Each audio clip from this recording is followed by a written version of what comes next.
वारीचा सोहळा जसा पंढरपूरमध्ये पाहायला मिळतोय तसाच एक छोट्या खानी सोहळा जो आहे तो परळी तालुक्यातील सोनहिवरा गावामध्ये आपल्याला पाहायला मिळालेला आहे। लहान थोरासोबत या ठिकाणी फुगडीचे कार्यक्रम देखील पार पडलेत। वयोवृद्ध आजी आजोबांनी देखील ही फुगडी जी आहे ते या ठिकाणी खेळली आणि योग घडून आलाय। जिल्हा परिषद प्राथमिक शाळा आणि व्यंकटेश विद्यालय शाळेचे शिक्षकांनी आणि माझ्यासोबत खरं पाहिलं तर प्रत्येक चिमुकल्याच्या माती जो आहे तो माऊलींचा गंध देखील पाहायला मिळतोय। तो देखील अवेलेबल विद्यार्थ्यांसाठी जे आहे ते शिक्षकांनी केला गेलाय आणि माझ्यासोबत पहिल्यांदा शिक्षक आहेत। सर, कधीपासूनची तयारी होती? हा दिंडी सोहळा जो आहे तो या ठिकाणी आपल्याला करायचा आहे? हो, गेली 2-3 दिवसांमध्येच आपण हे नियोजन केलेलं होतं। विद्यार्थ्याला तशा पद्धतीने सांगितलं, कर्मचाऱ्याला सांगितलं, भजनी मंडळाला सांगितलं आणि मला वाटलं नव्हतं एवढा अरंग येईल अथवा एवढं सगळे प्रतिसाद मिळेल, पण खूप खूप प्रतिसाद मंडळीने दिलेला आहे गावातल्या।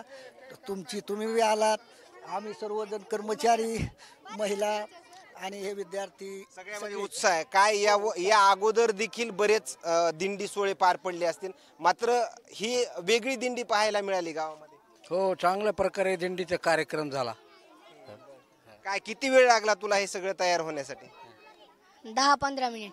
15 मिनिटांमध्येच तयार झालं। सर, काय प्रतिक्रिया? लहान थोरांसोबत देखील फुगडी खेळली आणि तुम्ही देखील शिक्षकांनी फुगडी खेळली, या अगोदर कधी खेळली होती? मी गावामध्ये आमच्या दरवर्षी पालखी सोहळा असतोय, त्यावेळेस पालखीमध्ये फुगडीचा कार्यक्रम असतोय। तसंच या ठिकाणी जसं पंढरपूरला विठ्ठलाच्या दर्शनासाठी आपण जातो त्याच पद्धतीने या धर्तीवर या ठिकाणी शैक्षणिक ही दिंडी आम्ही काढलेली आहे आणि त्याच्यामधून खूप काही आम्हाला घेता येईल आणि मुलांना सुद्धा बरंचसं काही मिळणार आहे याच्यातून। पंढरपूरला गेला नाहीत, मात्र छोट्या खानी विठ्ठलाचं दर्शन जे आहे ते या दिंडीमध्ये झालं तुम्हाला? असं असतंय की माणसाची भावना ध्येय निर्माण करणं आणि छोट्याशा गावात एवढी पालखी दिंडी मिरवणूक उत्साह असल्यामुळं बालकांनी तयारी केलेली, त्याच्यात सामील व्हावं वाटलं आणि दिंडीचा उत्सव आनंद लुटला। या अगोदर कधी तुम्ही आजी आजोबांनी फुगडी खेळली होती का? नाही ना, कधी ब्रह्मगिरीत। हो, त्यानंतर इथंच योग आला। हो, काय शिक्षकांनी जे नियोजन केलंय ते पाहून काय वाटतं? ठीक, आम्हाला चांगलं दिसलं आणि हे देवाच्या नावाखाली आम्ही माऊलीच्या नावाखाली 4 येडे खेळलो। धन्यवाद। या ठिकाणी पाहिलं गेलं तर प्रत्येक मुलगी देखील अशी सजली गेली आहे। एक वेगळे देखावे जे आहेत ते देखील पाहायला मिळत आहेत। ते देखील किती वेळ लागला पूर्ण तुम्हाला तयार वगैरे होण्यासाठी? एक तास।